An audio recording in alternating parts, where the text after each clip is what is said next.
Welcome you all student once again in online classes. जैसा कि आपको पता है एनडी का क्रैश कोर्स चल रहा है, बहुत इंपॉर्टेंट कॉन्सेप्चुअल ट्रिक्स यहाँ पे बताई जा रही हैं। इससे पहले मैंने ऑलरेडी आपका डोमेन रेंज का कॉन्सेप्ट कवर कर दिया है और उसमें मैंने आपका जो डोमेन रेंज का जो सेकंड लेक्चर था वहाँ पे हमने डिस्कस किया आपका greatest integer function which is very very most important concept for the sake of getting very high score in your competitive examination, not only in NDA but also in JEE examination। ठीक है, और JEE के student काफी मतलब डरे हुए हैं इस बीच, खास करके वो जिन्होंने आपका इंटर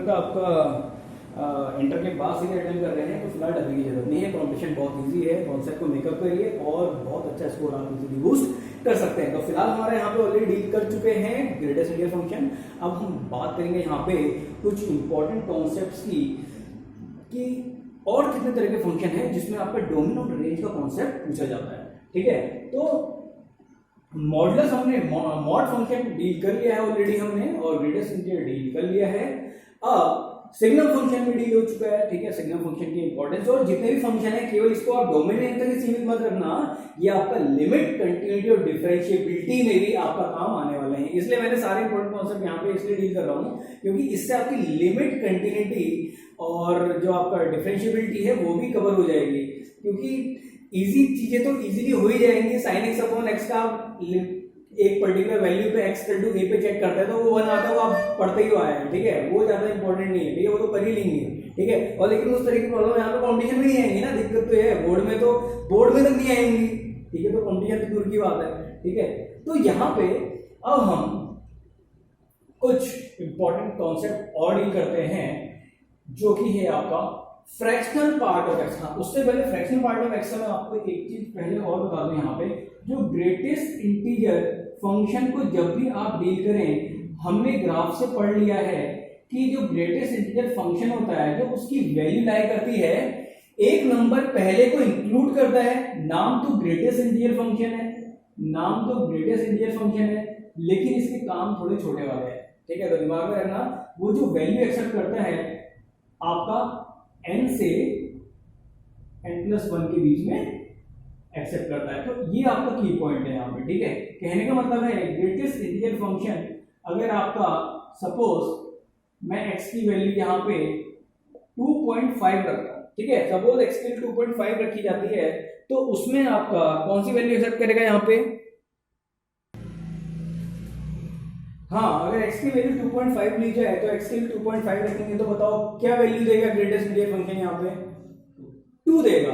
यानी कि 2.5 किसके बीच में लाई कर रहा है? 2 से लेके 3 के बीच में, 2 से लेके 3 में, लेकिन एक्सेप्ट क्या कर रहा है? 2 एक्सेप्ट कर रहा है। ठीक है, तो ये है आपको ग्रेटेस्ट इंटीजर फंक्शन का रोल। तो अब हम यहाँ पे इस ग्रेटेस्ट इंटीजर फंक्शन को फुल स्टॉप करते हैं। अब हम आगे डील करते हैं fractional part of x important है, तो इसलिए हम, जैसे मैंने बताया था, कोई भी जो नंबर होता है, कोई भी आपके डिजिट होती है, रिप्रेजेंट होती है ग्रेटेस्ट इंटीजर फंक्शन में प्लस फ्रैक्शनल पार्ट में। तो जो फ्रैक्शनल पार्ट है वो क्या देगा बताओ? x minus greatest integer function of x। ठीक है, अगर आपको नाम से ही पता लग रहा होगा कि फ्रैक्शनल पार्ट है, तो कौन सी चीज एक्सेप्ट करेगा ये? फ्रैक्शनल। ठीक है, तो जरा मेरे को इतना बताओ, आपका अगर x यहां पे 3/2 है तो ये क्या होगा? 1 प्लस 1/2 होगा, नहीं होगा? तो कौन सी वैल्यू एक्सेप्ट करेगा? फ्रैक्शनल पार्ट करेगा ना। ठीक होगा, ठीक है, ठीक है। अब जरा इसको थोड़ा और डिफरेंट वे में सोचो। x की वैल्यू क्या है? 3/2 यानी 1.5 है। अब जरा मैं इसको यहां पे रखता हूं, x क्या होगा? जो x कितना है? x कितना है?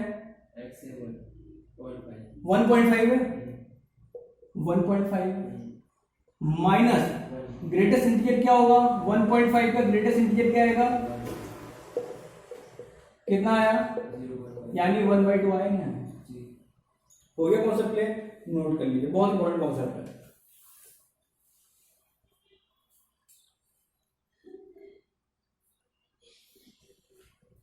ये तो रही बात फ्रैक्शनल पार्ट ऑफ एक्स की, कि आपको समझाया मैंने फ्रैक्शनल पार्ट ऑफ एक्स क्या होता है, ठीक है। तो ये बात क्लियर हो गई। इसका ग्राफ प्लॉट कर सकते हैं आप,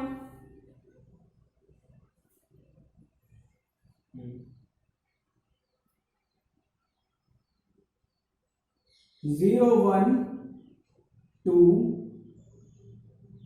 3 4 5 6 -1 -2 एंड -3 एंड -4। हाँ, 0 से लेके 1 के बीच में अगर फ्रैक्शनल पार्ट क्या देगा बताओ, फ्रैक्शनल वैल्यू देगा। तो इसमें हम क्या करेंगे बताओ, 0 से लेके 1 में क्या करेंगे, इसको 0 को ओपन कर देंगे और इसको आपका 1 को ओपन कर देंगे, तो क्या रहेगा, यहां पे लिखेंगे 1, ये 2, ये 3, ये 4, ठीक है। 0 से लेके बीच में क्या वैल्यू आएगी, फ्रैक्शनल वैल्यू आएगी, ठीक है। तो इसमें आपका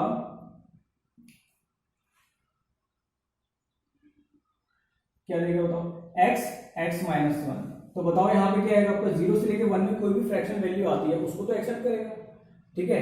तो 0 से लेके 1 के बीच में सपोज 0 से लेके 1 के बीच में सपोज मैं कहता हूं 1/2 है, तो क्या लेगा 1/2 लेगा, ठीक है। तो ये इन वाली वैल्यूज को यहां पे, इन वाली वैल्यूज को तो फ्रैक्शनल वैल्यू सब सारे एक्सेप्ट करेगा, लेकिन 0 और 1 के बीच में जो वैल्यू होगी फ्रैक्शनल वैल्यू सारी एक्सेप्ट करेगा, लेकिन इंटीजर वैल्यू एक्सेप्ट नहीं करेगा। कहने का मतलब है कि इंटीजर वैल्यू को एक्सेप्ट नहीं करना है इसको, ठीक है। तो अगर इसकी डोमेन पूछी जाए, डोमेन क्या होगी बताओ, डोमेन क्या निकल के आएगी, 1 से लेकर 2 ना ओवरऑल बताओ, r minus set of integer, integer को एक्सेप्ट नहीं कर रहा है ना वो आपका, बाकी चीजें तो सारी एक्सेप्ट कर रहा है। तो इसकी डोमेन क्या निकल के आएगी बताओ, डोमेन आएगी r minus set of Z. अब इसमें आपका पॉजिटिव इंटीजर भी होंगे, दूसरा आपका नेगेटिव इंटीजर भी होंगे। तो जितने भी रियल नंबर हैं उसमें से अगर हम इंटीजर को सब्ट्रैक्ट कर दें तो हमें क्या मिल जाएगी, इसकी डोमेन मिल जाएगी। करस्पॉन्डिंगली रेंज भी तो उतनी आएगी। अरे नहीं, गलत कह दिया मैंने, ये जो होगी रेंज होगी, ये होगी रेंज होगी। रेंज में आपका केवल फ्रैक्शनल वैल्यू ले रहा है ना, आउटपुट क्या निकल के आ रहा है, आउटपुट क्या आएगा, 0 से लेकर क्या आएगा आउटपुट, हाँ क्या आएगा 0 से लेकर में वही फ्रैक्शन वैल्यू आएगी, जो फ्रैक्शन वैल्यू होगी 1 से लेकर 2 के बीच में क्या आएगी, फ्रैक्शन वैल्यू आएगी, ठीक है। तो आउटपुट केवल फ्रैक्शन ले रहा है। तो हमारी जो रेंज होगी, डोमेन तो क्या होगी, डोमेन क्या होगी, डोमेन तो ऑल रियल नंबर होगी, डोमेन, क्योंकि इनपुट तो हम कुछ भी दे सकते हैं ना, डिफाइन तो हर जगह है, लेकिन आउटपुट क्या निकल के आ रहा है आपका, आउटपुट क्या निकल के आ रहा है, r minus set of Z. समझ में आ गई बात नहीं आ गई। तो ये है आपका फ्रैक्शनल पार्ट ऑफ x का कॉन्सेप्ट, जो कि आपका क्या करता है, आपका इसको डिनोट कर लेते हैं, आपका इसको ऐसे डिनोट करते हैं, इसका ग्राफ ऐसे 0 से लेकर 1 की वाला ग्राफ होता है, ठीक है। 0 से लेकर 1, इसका ग्राफ आपको ये होगा, ठीक है। इसको ऐसे प्लॉट कर लेंगे, ठीक है। वैसे प्लॉटिंग इतनी इंपॉर्टेंट नहीं है जितना आपका इसका डोमेन रेंज का कॉन्सेप्ट इंपॉर्टेंट है, ठीक है। अब जरा आप मेरे को इतना बताइए, अगर आपका एनडीए में इनकेस क्वेश्चन आता है 0 से लेके 4 ग्रेटेस्ट इंटीजर ऑफ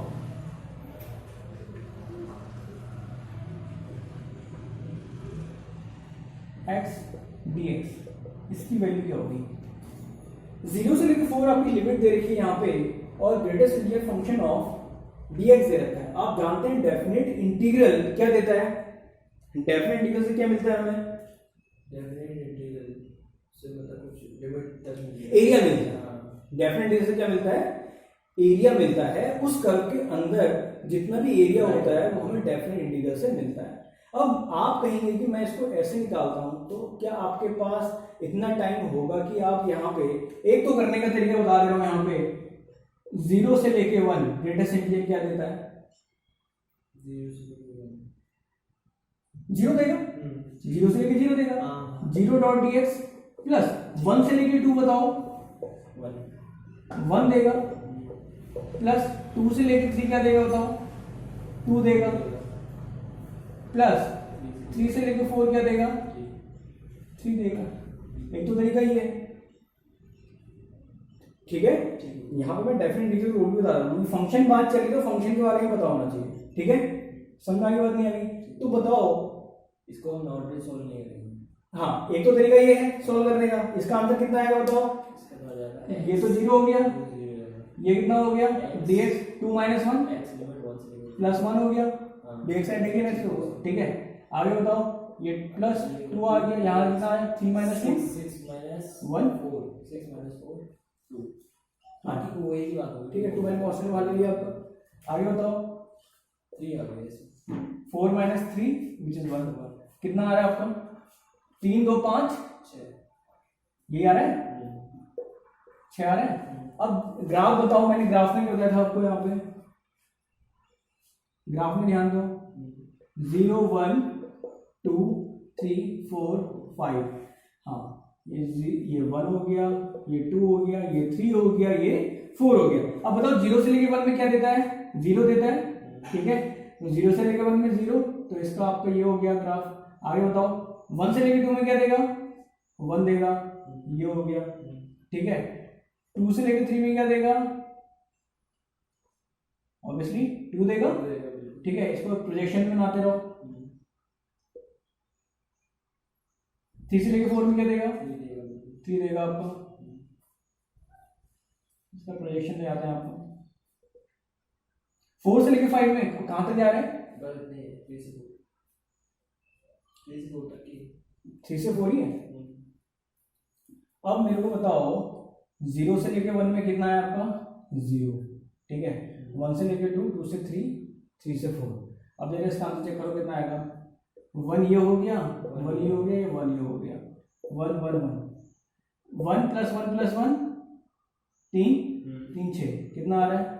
6 आंसर आ रहा है, नहीं आ रहा है? अब आपको अभी 1 कैसे लिखा? क्योंकि 1 का, क्योंकि एक पर्टिकुलर बॉक्स का एरिया 1 है। देखो ये ठीक हो गया, 2 से लेके 1 ये और 1 से लेके, तो 1 इंटू 1 स्क्वायर बनना है तो 1 हो गया। समझ रही बात नहीं है? तो कौन सा बेटर लगा? दोनों बढ़िया लगे है कि नहीं? लेकिन जल्दी करना है तो ग्राफिकल मेथड भी है, और स्पेस कम है तो ग्राफिकल बेटर है, स्पेस ज़्यादा है तो डेफिनेटली भी बढ़िया है आपका। लेकिन इसमें थोड़ा टाइम लग सकता है, इसमें टाइम बचेगा, ठीक है। तो इसके ग्राफ में हैंडी हो जाओगे तो ज़्यादा बढ़िया होगा। इसको हम नॉर्मली नहीं कर सकते हैं इसे अगर ये वाला x स्क्वायर बाय 2 0 से लेके 4 ये गलत हो जाएगा। कैसे? ये वाला मेथड गलत हो जाएगा, एक्स स्क्वायर बाई 2 वाला ना, ऐसे कैसे कर लोगे? गलत हो जाएगा। वो तो पॉलीनॉमियल फंक्शन है ना आपका, ये ग्रेटर इंटीजर है, इसमें डिफाइन करना पड़ेगा। एक्स पॉलीनॉमियल फंक्शन के अलावा बाकी जो फंक्शन होते हैं, चाहे मॉडुलस फंक्शन हो, चाहे आपका ये आपका एक्चुअली स्टेप इनपुट फंक्शन कहलाता है। और मॉड्यूलस फंक्शन में क्या करेंगे? मॉडुलस फंक्शन में डिफाइन करना पड़ेगा, अभी उसमें भी आ रहा है। अच्छा ठीक हो गया मॉड्यूलस, उसमें भी बता रहा हूँ कॉन्सेप्ट आपका, ये सुन में आगे नहीं आ गया, इसको नोट कर लो, बहुत इंपॉर्टेंट है। ग्राफिकल और ये आपका एनालिटिकल दोनों बहुत इंपॉर्टेंट है।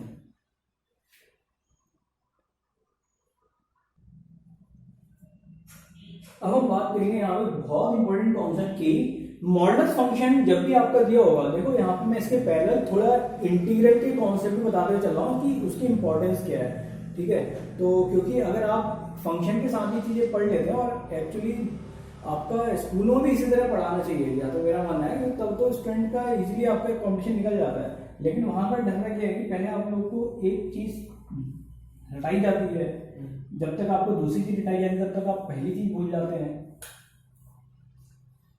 अब हम बात करेंगे कोई भी एक, suppose y is equal to, mod function तुमने पढ़ा हुआ है, y is equal to x plus minus a, y is equal to x plus minus a। आप देख रहे हैं कि यहाँ पे आपको प्लस माइनस ऑपरेशन क्या हुआ है, तो प्लस माइनस ऑपरेशन में एक बार मैं यहाँ पे x प्लस a लूंगा, यहाँ पे दूसरा आपका x माइनस a लूंगा, ठीक है। दो फंक्शन को यहाँ पे ग्राफिकल मेथड से समझा रहा हूँ, ध्यान से देखिएगा। अगर मैं x प्लस a, और a is any positive real number, ठीक है, अगर मैं x प्लस a लेता हूं, आप जानते हैं कि मॉड एक्स का ग्राफ कैसा होता है? मॉड एक्स का ग्राफ होता है आपका, मॉड एक्स की डेफिनेशन बता रखी पहले, ये मॉड एक्स का ग्राफ होता है, कहां पे? 0 पे आपका डिफाइन हुआ था, तो ये आपका है मॉड एक्स का ग्राफ, ठीक है। डोमेन पता होना चाहिए, और ये लंबा रेंज पता होनी चाहिए 0 से प्लस इनफाइनाइट, जीरो क्लोज करेंगे, ठीक है। अब बताओ वहां पे तो मॉड एक्स है, यानी ए की जगह क्या है, जीरो, साफ सी बात है, कुछ नहीं है तो जीरो, इसलिए जीरो पे आपका होगा। लेकिन अगर इसको यानी कि जीरो पे क्या होगा, एक्स की वैल्यू को जीरो रखो, एक्स की तो तब तो जीरो होगा मॉड एक्स। अब एक्स प्लस ए की बात कर रहा हूं यहां पे, अगर एक्स प्लस ए को आपको जीरो करना पड़े तो कहां पे जीरो होगा, जब x a के बराबर, माइनस ए के बराबर। हाँ माइनस a, तो ये आपका माइनस ए रखते हैं तो बताओ क्या होगा आपका यहाँ पे, ये आ गया आपका, ठीक है। अब आपको चाहिए कि y एक्सिस में कट कर रहा है, तो y एक्सिस में कट करने के लिए y क्या होना चाहिए, जीरो होना चाहिए, y की वैल्यू रखो तो क्या मिल जाएगा, ठीक है। y एक्सिस में कट कर रहा है नहीं कर रहा है तो क्या करना पड़ेगा आपको, हाँ इतना समझ आ नहीं आएगी आपके, ठीक है। बाकी इंटरसेक्शन पॉइंट तो निकाल लोगे, कोई बड़ी बात नहीं है, ठीक है। इतनी बात क्लियर हो गई आपका। तो ये किसका ग्राफ हुआ आपका, मॉड ऑफ एक्स प्लस ए का। अब जब प्लस ए होगा तो कहां पे शिफ्ट हो गया ग्राफ, लेफ्ट साइड। इस वाले का बताओ एक्स माइनस ए को,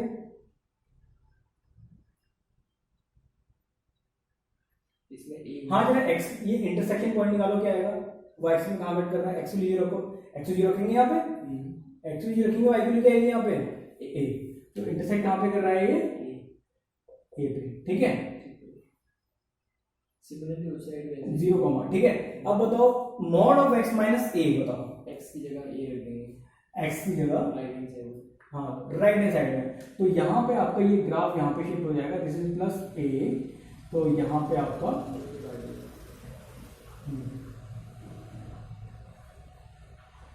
ये बात समझ में आ गई, ये क्या है आपका एक्स माइनस ए। अब मेरे को जरा इसका डोमेन बताओ, x इक्वल टू माइनस है, हाँ डोमेन तो वही है, सेट ऑफ ऑल ये नंबर सब जगह तो डिफाइन है, रेंज बताओ, रेंज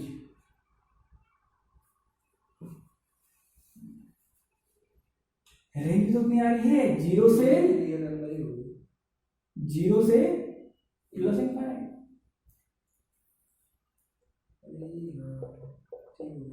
जीरो से प्लस इनफाइनाइट बताया था ना, जो वाई एक्सिस में जितनी आपकी वो आपके पॉइंट्स आपके कवर करते हैं आपका, तो जीरो से प्लस इनफाइनाइट। कुछ चेंज आया नहीं आया ना, कोई चेंज नहीं आया। एक्स माइनस ए का बताओ, इसका भी वही और ये नंबर, रेंज क्या होगी जीरो से इनफाइनाइट। तो वहां पे कंफ्यूज करने के लिए आपसे ये पूछ सकता है कि बताओ इसकी डोमेन और रेंज क्या होगी, तो इसकी डोमेन और रेंज में कोई भी अंतर नहीं आएगा, इसकी डोमेन रेंज में जीरो को क्लोज करेंगे, यहाँ पे जीरो को क्लोज करेंगे, ये बात समझ आ गई, अच्छे से क्लियर होगी।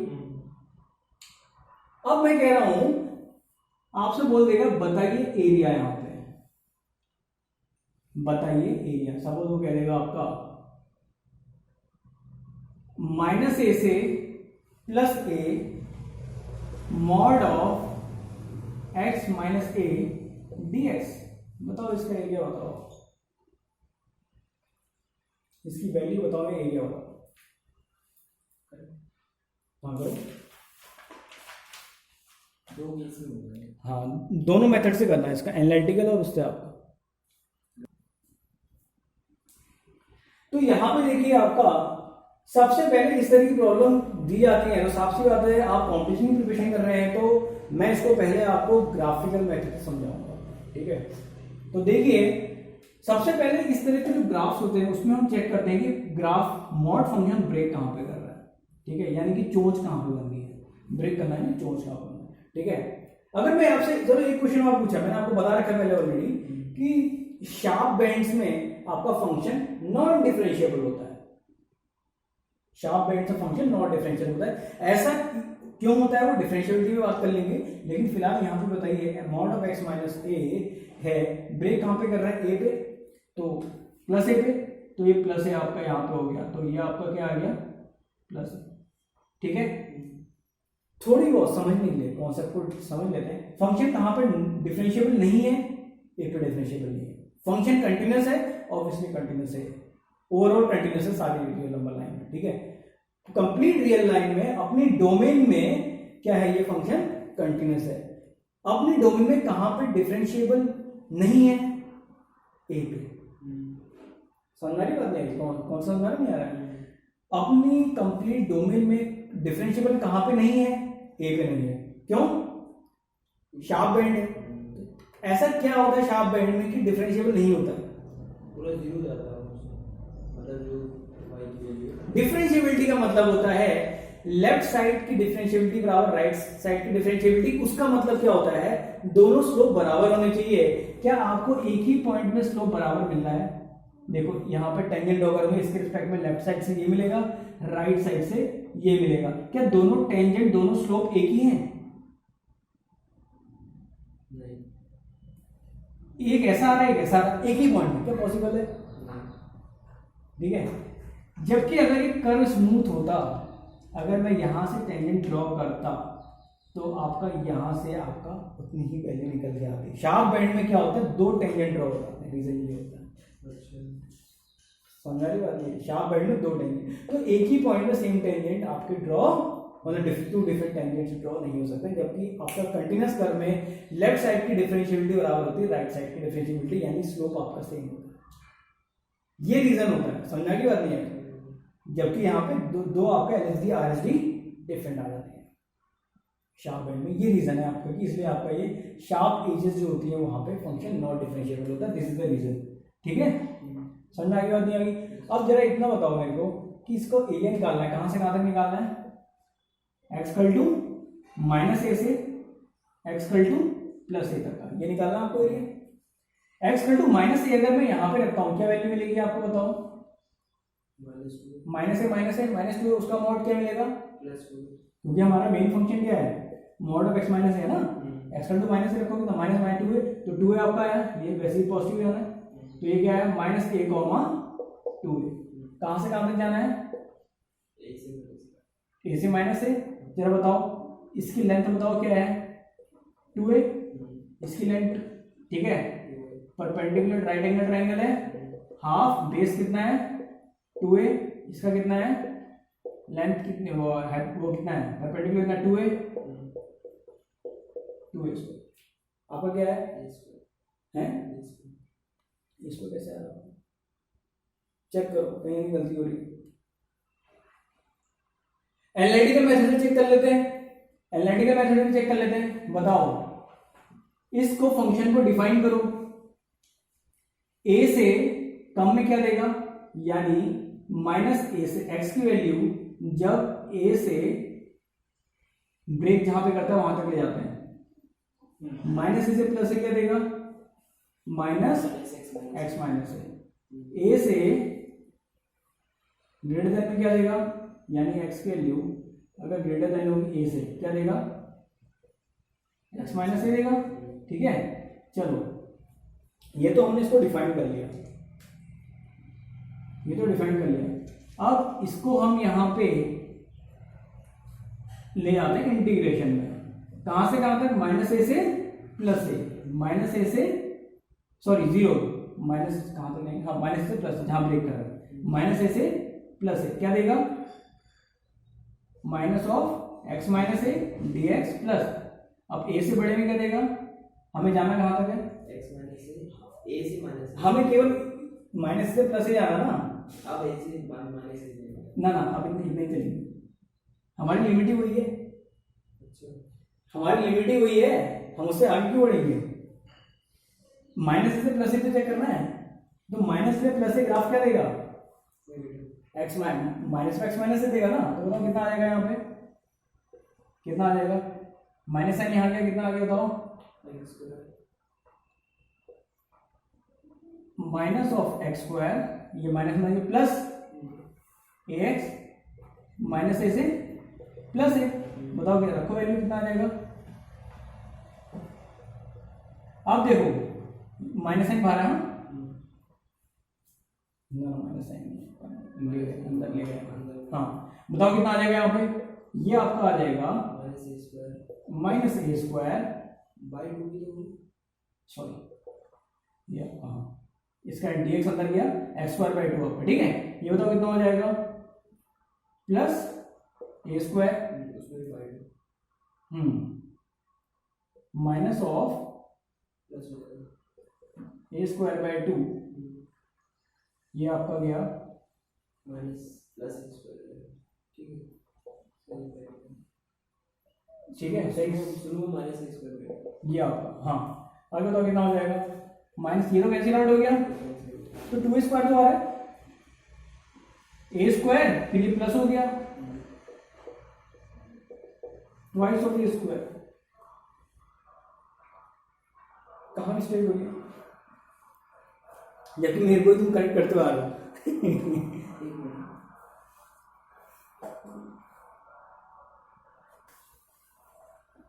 तो कौन सी बेटर मेथड लगी, ग्राफिकल मेथड या आपका ये लंबी long process analytical method? Graphical is much better ना। तो इस तरह की जब भी आपका दिए रहेगी प्रॉब्लम्स तो ऐसी गलती ना हो तो आप सीधे ग्राफिकल से करेंगे वहां पे, ठीक है। अब इसी का सॉल्यूशन आप मॉड ऑफ x प्लस 1 निकालिए।